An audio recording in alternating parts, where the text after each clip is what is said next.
Okay, this is part two. And basically, what happens is that the president fills in Juicy about basically what's happening. She has a little freak out, but then she basically says, okay, they need to figure out who did the call to get the take away the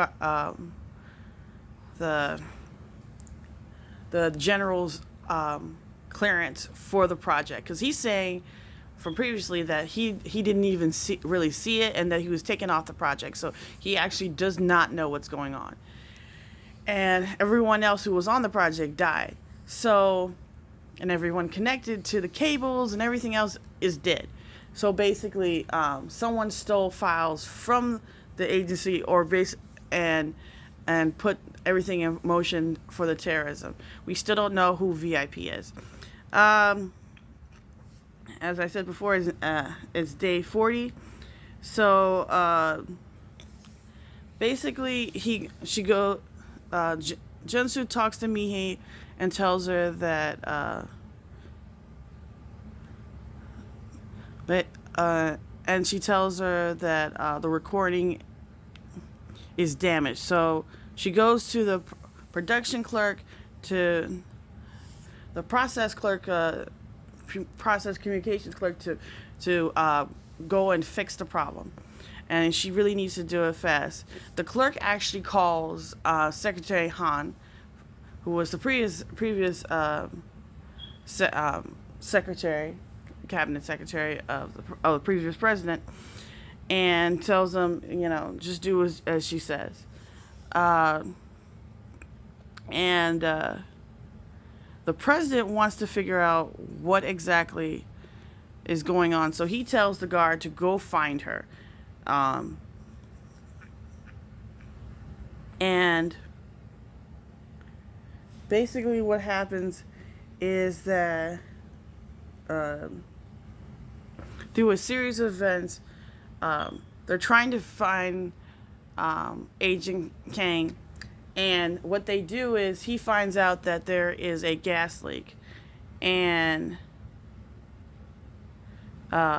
he goes and tries to tell her what's going on, and he saves her from the explosion because she noticed that stuff smells funny, and they get everyone out.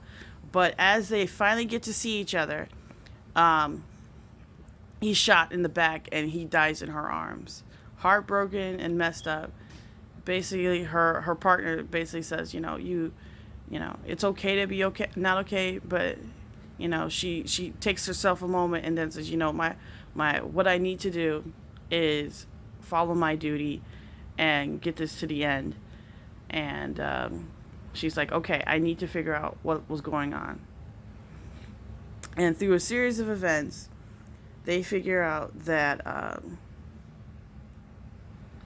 that there's going to be a shooting at the ceremony, because Cha Young out of nowhere suggests that the ceremony, instead of being at the Blue House, be in front of the soon to be constructed new assembly building. Sounds great on paper. It sounds like everybody's working together. And so the president agrees. Of course, what we find out at the very end is that Chae-young is actually the person who made the call. And so now Josie finds out, and she obviously cancels, because she believing that he is a terrorist. So as things go on, there is a race through time to stop what's going on. Hana is right there. She runs to stop the shooter, but she's grabbed in the end. There are 2 shots at the end, and you don't know who was shot. So that's how episode 10 ends. We don't know if President Park can end. We know there's 2 shots. We know that Hana tried to shoot the guy because he posed as one of the guards of President Park and slipped through. So and the weapon was already there, disassembled in boxes.